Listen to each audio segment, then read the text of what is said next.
Hello, friends, and good morning. Welcome to Akulmach business section. And today we have a very interesting subject to discuss, and that is about sales.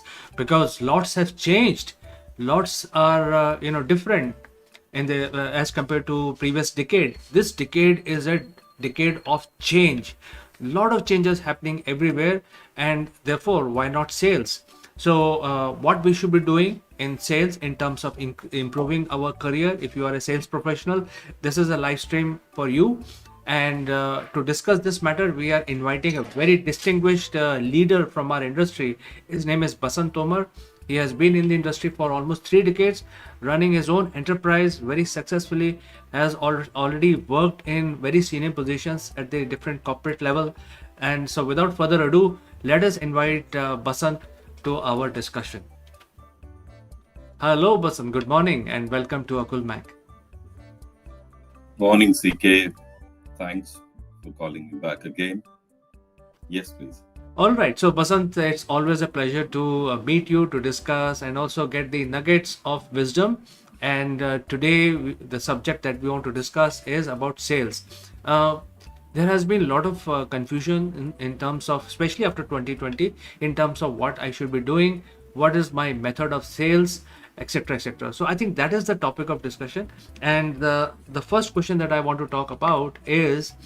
Uh, Presenting a real time situation where let's imagine there is a salesperson who has been consistently hitting quotas, basically achieving his target by traditional methods. However, for past few years there has been a decline, and the conversion is not so great. So what are these signs? What is the strategy that will undergo some changes, and what are the tips, especially after 2020? What are the changes that has happened so that the salespeople can basically be successful and convert their business, their customers? What is your opinion? Well, CK, I think we need to go back to the history how telemarketing started. What is cold calling? People understand cold calling as what? It's typically trying to enroll somebody who has not called you or who doesn't know you. You can be doing door to door, you can be doing telemarketing calls with them. Now, this is what cold calling, this is how it evolved. It started with, those diaries, yellow, pages, white pages, etc. Just calling up people randomly, and then slowly evolving to knowing the customer better, trying to get the details more from, let's say, social media or other business news or behavioral data which is available in the market. Lot has changed since COVID, especially the automation AI, which is bringing personalization now. For example, salesperson, as you're talking now, there are a lot of industries. You've got BPOs, you've got typical corporates who are simply dialing for, research work, etc., etc. You've got to look into different domains. But any guy is looking to sell today, he has to personalize, the outreach first. You have to understand whom are you calling before you call them. I will get into the timings also later, that what times are the best timings to call, let's say, a senior guy, a CEO or a decision maker, or somebody who's an enabler or who's a facilitator. There are different roles that people play in any organization.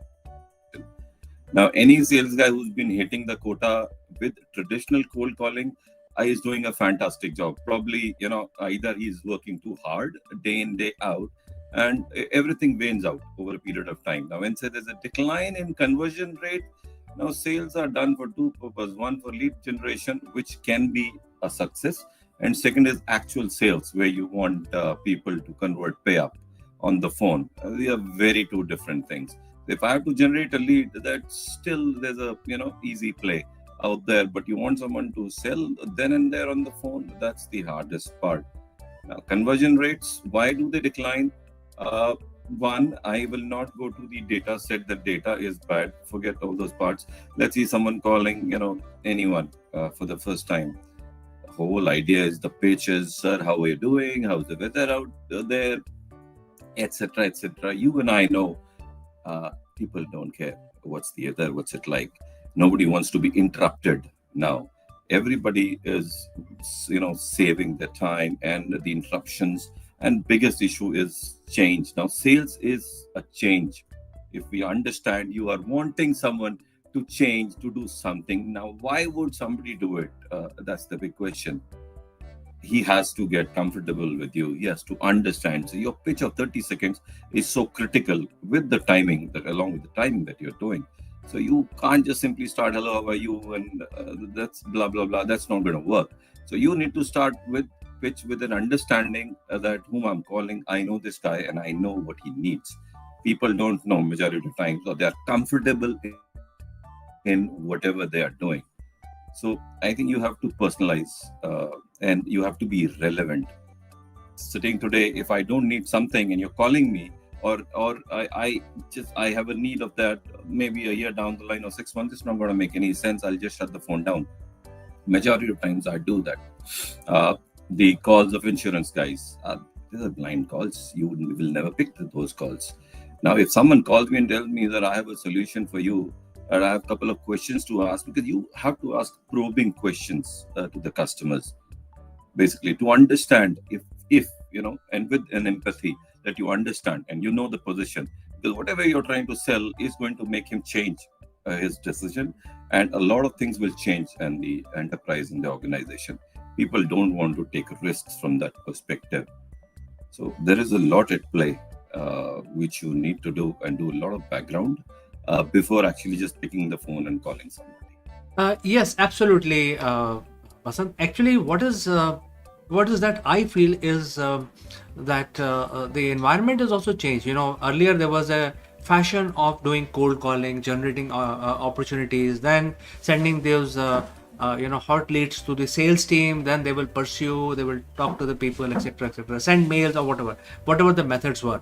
But now, what is happening? The profile of the customer is also changed quite a bit. The most of the sales are happening not using the cold call, they are happening on the social media. Don't you think that requires a new bit of tricks and training for the salespeople?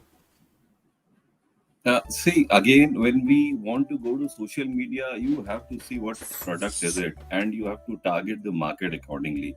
Social media generates an interest, where you are again personalizing. This is where people, I don't think they are fitting in their product or service with the social media or the other marketing tools that they're using.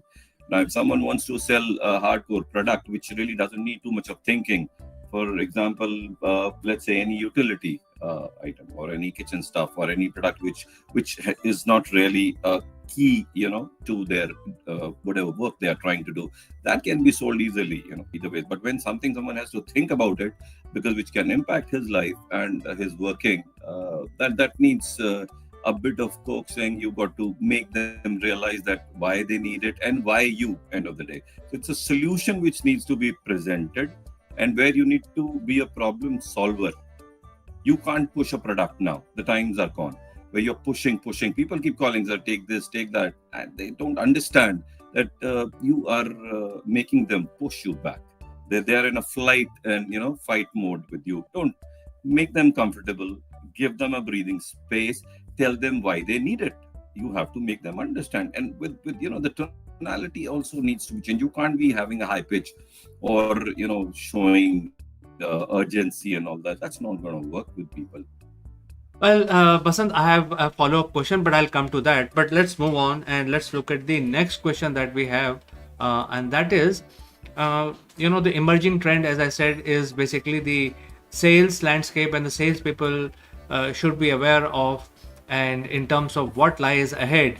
What should be their Mm-hmm. techniques, especially starting from 2024 and beyond, because there is a lot of AI, there are a lot of automation, um, there are a lot of marketing automation going on. The customers are expecting a different tone, different language. You already mentioned that. So what are these Yes. trends which we should be watchful for uh, while basically planning our sales strategy?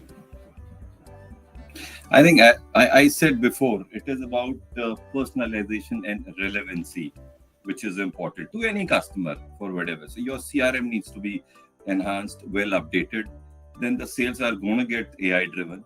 End of the day, AI is playing such an important role now, where which is giving you data set, it's predicting customer behaviors, it's automating your communication. So sales teams can actually do a lot of things at the same time. It's not that, sometimes I have to send something, some data which is not available, customer wants it. So you got to be prepared with all those things. See, AR, VR are coming into picture now, especially in the let's say the when you're selling the houses or trying to sell such kind of products where people need to feel, have the experience. A lot is changing and everything will be decided by the technology, but unless you personalize it for them, and there is a relevancy, as I said, personalization, relevancy, AI driven sales, AR, VR, CRM integrated well, which gives you the information real time, and omni channel where you can interact with customer with various channels, voice, video, your social media, everything has to be included. This is what is changing, and the more you do this, the better it is going to be for you. Well, now I'll bring my follow-up questions. You see, what happens is that when we are actually trying to sell something, Hmm. what happens is that the customer will then put the qualification. They will say that, okay, I want this kind of quality and this kind of price bracket that I have. So putting their Hmm. qualification will basically single out top 10 vendors in the industry. And Hmm. out of these top 10, top 3 will be the numero uno. Basically, there'll be no Yeah. difference between A, B, and C. So, in such Right. cases, in the previous decade, we used to say that the sales guy will make a difference because all three vendors are Right. same.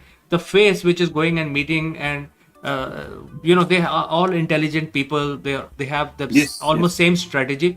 The face of the sales guy will make a difference. But now, what has changed? So that is my follow-up question. Very, very important because now the procurement is also going in a different way. Uh, is sales guy is relevant even today? What is your opinion? Highly relevant. A sales guy with the kind of experience and relationship. See, the whole point is still today. I have customers for last 20 years who are with me or 18 years who are with me. They are still there. So they look at me and they will not think twice. So it's like you will have to maintain those relationships first. Uh, Nothing is going away from taking the sales guy as being the center of the thing. Product has to be good, the services has to be good, as you say, everything is same. uh, a competitor will eventually come back to whatever you are doing. If you are doing something well, sales guy will matter, the way he approaches. Again, relationships, every it's like trying to move something towards you, not pushing them away. So if I want a customer, IT head or his IT junior, he's going to become an IT head someday. I can assure you that.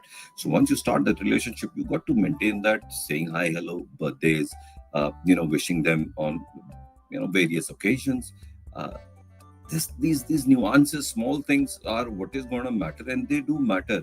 I have seen a couple of these guys who knows the family for last 20 years. They've been dealing with them, who knows their children's birthdays, they know the wife's birthday, they know their anniversary, and they send gifts. Please understand, when you have a personalization, again, this is where it is coming and it'll go down.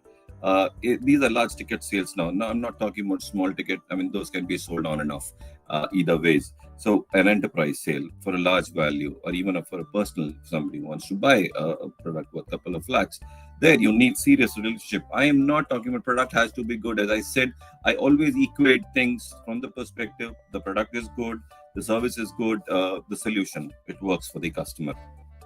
What is changing? The relationship of the sales guy and the solution he is delivering, and how he is correlating with the customer. A customer could have an interest which you know of, and you can start your talks from there and bring him to a comfortable level that this guy is in tune with my circumstances, my energies. He knows me, he knows my stuff. I can buy from him. I mean, that confidence comes, right? So this is going to be very crucial. Now, people say you can simply move out and bring in sales guy. Well, that sales guy will need to have something at the back end that he can't sell. We've hired a couple of seniors, they've failed. 11 months, people, 10 months, they couldn't do much with the same market, with the same set of customers that we had. So I have seen that. I still say hi, hello to everyone on every occasion. Emails will go. Sometimes the gifts will go. My sales guy, I always tell them, have a very good relationship with the customer, the decision maker, the enabler. They don't think, the people rise pretty fast in their life. You never know who's going to be where. So end of the day, your idea is you have to give a solution. You have to maintain relationship, good relationship with customers. Well, that brings us to the next question, and that is, let's say that we have a salesperson targeting a younger demographic, which is the Hmm. Gen Z, who are primarily using social media for everyday communication, also buying things, selling things. So, how Right. can the new sales guy, I mean, this decade in 2020 decade, leverage the social selling techniques to personalize their outreach? Because you already mentioned that personalization is very, very important. But in this Yes. case, it is on the social media platform, personalized using social media techniques and reach out to the Hmm. right audience. What is that they should be doing? Okay. Now, when we talk of selling to Gen Z or Y or what, these guys, they have ego, emotions to play with. So you understand a young guy, a young boy or girl, 15, 16, 17, they have nothing on their own to show to the world. Please understand, because it's not their time yet. So how do they want to flaunt that, yes, I exist and I do it? It's like buying things which make them look, good. Or they make them look different. Everywhere I have seen them. So that, whenever you go, I've got a young daughter and a son. The whole idea of theirs is that I want something, something different. They have emotions, as I said, and they want to be feel, valued or respected. And from that perspective, that there's no skill set inside them which they have done till date. As I said, they're too new. So from that perspective, you will have to operate from that emotional level, and that this will make you look important or good, and you'll have a value in your space, in your environment, in your market. So social media, why kids are there is that they're showing, I'm sorry to say, that what is not there. 90% people are actually doing that. What they don't have and what they see is like others are having, they want to prove to the world that yes, it's there. So a company, again, this is not a good way of selling. Then there is no choice. You go to sell high-end products or phones. How are they sold? You got to show that yes, it's expensive. Now again, the costs. You have to see the market that you're going to. So if you want to sell something of high value, you'll have to show why it's good for you. It's a different ball game to selling to Gen Z or whatever for a new sales guy. There is not going to be much quality or that kind of thing. They don't understand that, but then that is assumed. So what these kids are looking at is something which will make them feel good emotionally, and in front of their, let's say, friends or the circle that they have. So it's a different. The product line is different for Gen Z. Okay, so Basant, now I will throw back a question which is affecting all of us. You see, when Hmm. our parents were actually professionals, in those days, the companies that existed, all these companies had 100-year plan. So, because Right. if they establish a corporate, they will have a gestation period of 100 years. Then when we Yeah. Yeah. started, that reduced to about 20 years, maybe 15 years, Mm-hmm. because beyond Mm-hmm. that, prediction, making any prediction was very difficult for any corporate. I mean, just look at Mm-hmm. Nokia, almost 200-year-old company. They just came, captured the market, and within a year, they just vanished from the field. So this is a real example where you plan things, but it did not turn out, and that is during our professional career. Mm-hmm. Today, if you set up a company, you can't look beyond a horizon of 5 years. And after 5 years, whatever you're doing today will be absolutely obsolete. It will not have any demand. So, in such a situation, the sales guys will have to basically, come up with some creative ideas in order to basically say that, or even the CEOs, because all CEOs are the sales guys. So, if they are selling something today, maybe it is not relevant after 3 years. So that brings me back to the Gen Z question, because if things are not strategic enough beyond 3 years, then your only customer today are the Gen Zs, isn't it? What do you think? Again, see, CK, this is all driven by what kind of product services are you trying to sell. When we say something doesn't stay relevant, see, we have to look at what will not change. What changes, you can't do much about it. So, one, the premise that people keep looking at that everything will change, that we all know. But can you identify something where this will not change? So what is not going to change? The emotional need of Gen Z, it'll never change. And to show off, that is never going to move away. Please understand, Gen Z, we are looking at what exactly to sell to them. Now, these are look at the brands, the way they are trying to sell the clothes or the watch, or either ways, the phones even. They're trying to make them look more attractive to certain segment of the market. So it's not that why Nokia fell apart. We all know that the technology, they didn't move fast enough, and people moved on. They were typical the calling kind of phone. They didn't move to smartphones at all in the time that was required. Otherwise, they had a brilliant market. Today, they are bringing back the old phones. I'll tell you, I bought one phone for my daughter, 1,500 rupees Nokia phone. Why? Because the school wanted kids to have a phone which should have nothing. Please understand. So, and I like that phone. It gave me a nostalgic kind of thing where you're simply doing click click. It's very hard to now do those TikTok, and there are a lot of noises it makes, and it's difficult to find there. But then it makes me nostalgic. But that's me. Maybe our generation was there. Younger generation, as you say, things are always relevant, but then you'll have to look at the mindset. I think 3 years is a very short time, even for any business to think of what's going to happen, unless it's a technological kind of thing where software or things are changing so fast. Or let's say for a chip industry or something where the speed and the storage and all that moves pretty fast, quick. Otherwise, businesses will have to be defined by one what is not going to change over a period of time, maybe 5, 10 years, which is the need, and the need will evolve, of course, as we say in telemarketing or other things. People will move more towards technology, and they want everything at home with fingertips. It should be easy to manage. Yes, since we're talking about social media and Gen Z, and there are a lot of confusion and a lot of strategies, new strategies, and people always say, and it's a like unwritten mantra, that customers can come from anywhere. So if the social media is the medium of communication today, that means your customers can also come from social media. Do you think we can ignore that part, social media, and continue with the old methods of cold calling, funnels, generation of leads, and then basically go, especially when the social media is also accessed by a lot of senior people today, decision makers, the person with money, authority, and need, they are also on the social media. So do you think we can ignore it, or what we should do basically? What is your opinion on that? No, see, the cold calling has come into a lot of criticism. You and I know that. See, I started my days in 98, probably, when I remember, 99, 2000. We used to go door to door. We had no information. So those days were like dogs and salesmen are not allowed. I had a lot of offices had those, and like that was first barrier when you hit that. We've gone through all those changes, from the past, so we know how it is to feel. Even when you talk of these IMs, these guys, they used to be on the road. They have to be initially for 6 months and trying to do whatever it is possible without using technology or anything. So you got to really get the feel and pulse of the main market that you have. Now you cannot. Now, yeah, the laws have kicked in. India has there is something, data protection laws, digital data protection laws, which says that you can't use data unless you have a consent. So you can't call. There are 50 crore fines even in India. Your UK has TPS, telephone preference services, where everybody is in DNC. You can't call those DNC people.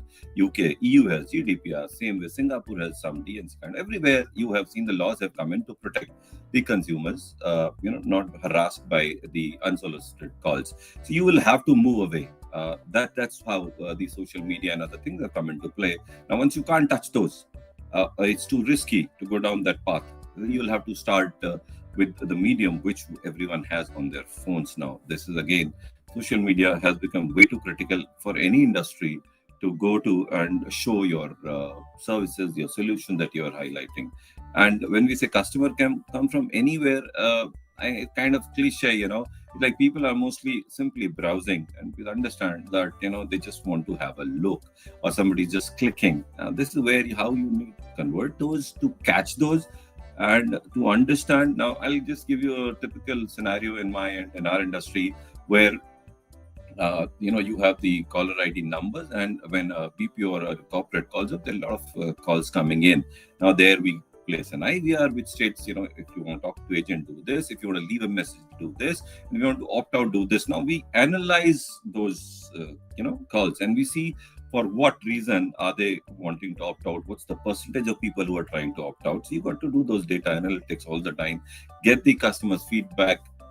It changes with the product and services and over a period of time, and even with the seasons. There are certain seasons where customers don't want to do it. Some seasons they are very happy. Of course, a lot of times money is the driver of everything.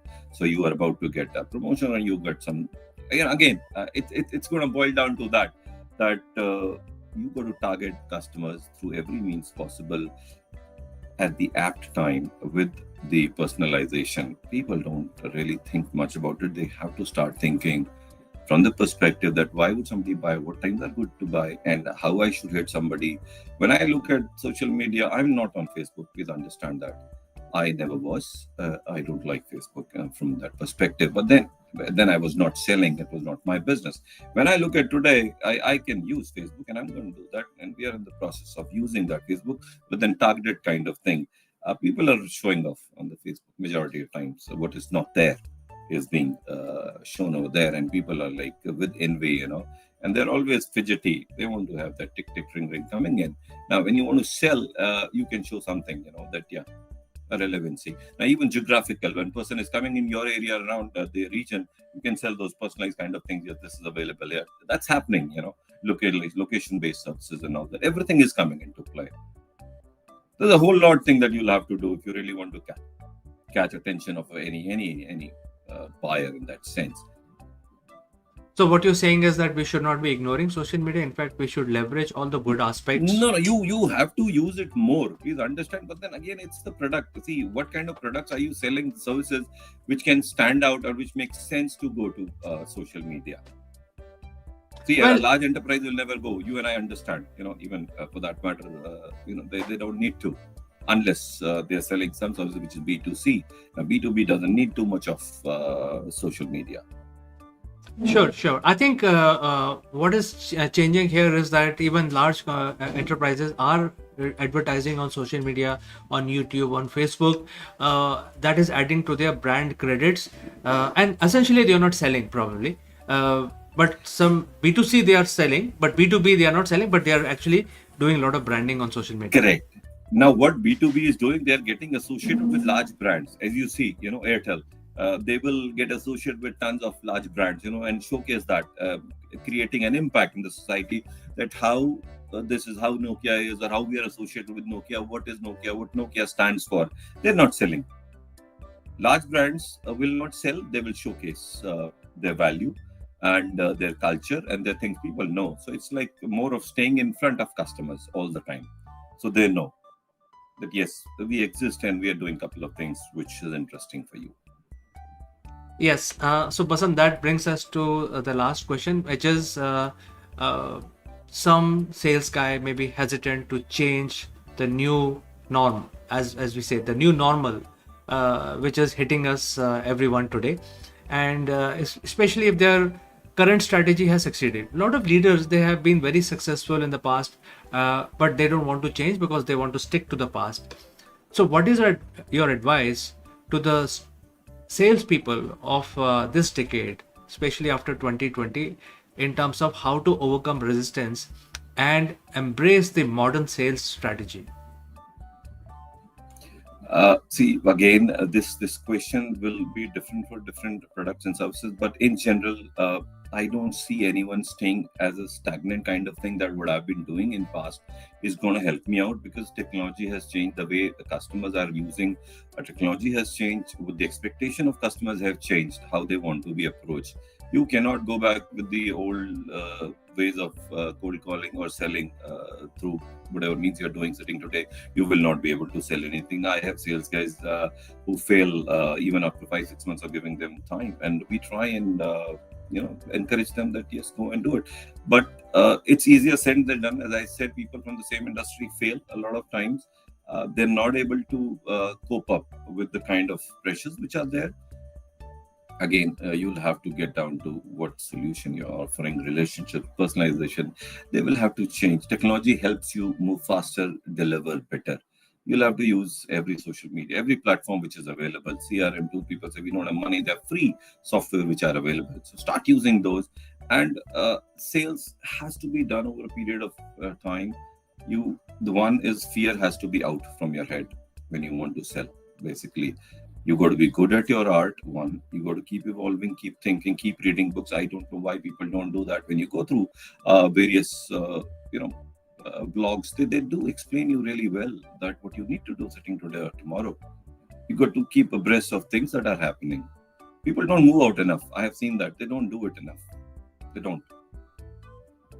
So I think we have to look at the reality and change our ways incrementally, not instantly, maybe incrementally, slow, step by step, change our strategy, change, see what is going on, where are my customers, uh, are they liking me, nagging them by sending them these spam mails, or they are liking me, disliking me because I just calling them. Especially all these spam calls are also not, also now being flagged by the operator. And also by a lot of softwares which will classify, hey, if you're making call like 8 times in a day, you are a spammer. They will actually classify you as a spammer. Absolutely. So a lot of these things are happening. I think change is inevitable, and that is what you're telling our viewers also. So, Basant, such a pleasure to talk to you and get this knowledge, which may be very, very relevant for some of the sales guys who are starting their career today. And this is a time for them to change. So, if somebody wants to reach out to you, I urge people to reach out to you on social links. If, of course, your social link is mentioned in the description below. So, thank you so much, Basant, for finding time and Thank, coming over. thank you so much, CK. Wish you all the best. Thank you so much. Thanks again. Have a good day. Thank you. So, friends, we had a fantastic discussion with Basant Tomar, who is a very well established professional. He has seen all kinds of ups and downs in the industry, and he is advising us to do lot many things, move away from what you were doing previously. But now the time has come for change. Change is inevitable. If you have any question, please do not hesitate to send it across. We will address your question in the next live stream. Thank you so much for joining us live. See you in the next one. Bye bye.